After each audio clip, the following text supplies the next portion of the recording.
Chegamos ao último vídeo do livro de Números. Nós vamos falar dos capítulos 34, 35 e 36, terminando Números.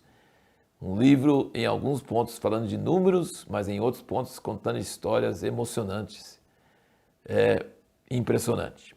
E aqui eu vou apenas citar o que eu senti ao terminar de ler esse livro de Números. O efeito geral que senti ao terminar de ler Números é a ordem bonita, simétrica e justa que Deus imprimiu sobre essa nação de escravos que saiu do Egito. Cada coisa tinha seu lugar, cada tribo tinha sua ordem. Tudo era ordenado por Deus de forma exata e clara, sem deixar dúvidas. Os líderes eram nomeados por Deus. A ordem do acampamento, a ordem de partidas, as semanas, meses e anos, dias de festas, sacrifícios. Tudo era organizado e bonito e simétrico e justo. Isso revela a natureza e personalidade de Deus. E de fato Deus reinava, porque ele tinha um homem, Moisés, que ouvia sua voz e todos obedeciam. Se temos como ouvir a voz de Deus, o reino de Deus é possível e pode ser praticado.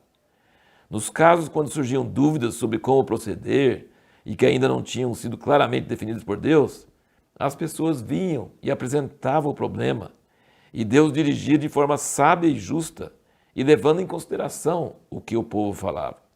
Exemplos disso foram o caso das filhas de Zelofeade em 2 ocasiões, para receber a herança como mulheres e depois para casarem com pessoas da mesma tribo, para não diminuir a herança de uma tribo às custas de outra, como os príncipes de Manassés apresentaram essa questão a Moisés no capítulo 36. Nas 2 ocasiões, Deus considerava corretas as observações das pessoas e ordenou que a lei geral para todo Israel seguisse o procedimento sugerido por eles, pelas pessoas. Nos casos das tribos de Ruben, Gad e meia tribo de Manassés também, Deus aceitou a proposta deles com a condição que lutassem junto com seus irmãos para conquistar o restante da terra. Deus ordena tudo expressamente, com muitos detalhes, mas isso não exclui casos particulares que surgem no decorrer da vida, e ele usa esses casos que as pessoas trazem a ele com reclamações justas e sugestões, e usa esses casos como jurisprudência para legislar e servir de base para toda a nação.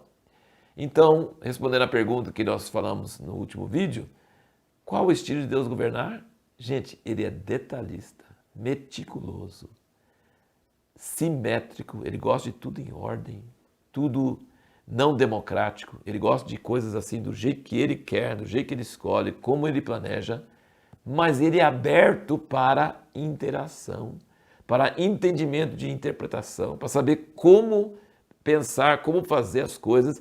Não é um governo tirânico, é um governo racional, um governo que interage com as pessoas. Veja como é o estilo de Deus governar. É muito maravilhoso isso.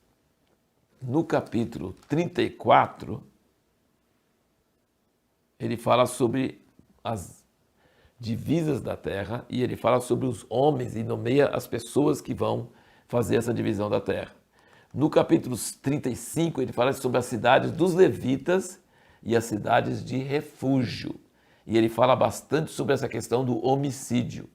Quando o homicídio é proposital, não tem conversa. O homicida tem que morrer, pena de morte. Mas quando o homicídio é involuntário, e em alguns casos diz Deus lhe entregou nas mãos, isso significa quando fala assim, Deus lhe entregou nas mãos, ele não queria matar, mas aí ele jogou uma pedra e a pedra caiu e matou uma pessoa, ele estava cortando uma árvore e a pessoa inadvertidamente estava debaixo da árvore. Quando acontece acidente, em alguns lugares diz que Deus lhe entregou nas mãos. Isso significa que ninguém morre à toa, ninguém morre sem Deus saber. E quando acontece acidente, Deus sabia e Deus permite, tudo bem. Mas uma coisa que nós precisamos gravar bem, que está bem marcado nesse capítulo, é o sangue inocente contamina a terra. E mesmo que matou sem querer, tem consequências. Você não precisa morrer, mas você precisa morar o resto da vida do sacerdote lá na cidade de refúgio. o sangue contamina a terra e Deus está morando nessa terra e a terra não pode ser contaminada. Desde a época de Abel, quando Caim matou Abel, ele falou que o sangue clamava a Deus. O sangue humano derramado inocentemente contamina a terra. E ele diz que a única coisa que pode purificar isso é o sangue da pessoa que derramou isso. Agora, se foi sem querer, tem a cidade de refúgio, mas tem que ficar lá, tem que haver um cuidado sobre isso. E assim chegamos ao fim do livro de Números. Parabéns para você se você está perseverando em ler a Bíblia cada dia, com esse projeto de ler a Bíblia em um ano, você terminou mais um livro da Bíblia. Lembra que essa série de vídeos e áudios que estamos fazendo só vai ter efeito se você lê primeiro e depois assiste ou escuta o áudio ou o vídeo que é correspondente àquilo. E a pergunta que nós vamos procurar responder no próximo vídeo, que é o primeiro vídeo e áudio do livro de Deuteronômio, é o seguinte: por que podemos ter uma ideia errada da personalidade de Deus se não lermos Deuteronômio? Ou seja, o que nós perderíamos se não tivéssemos o livro de Deuteronômio?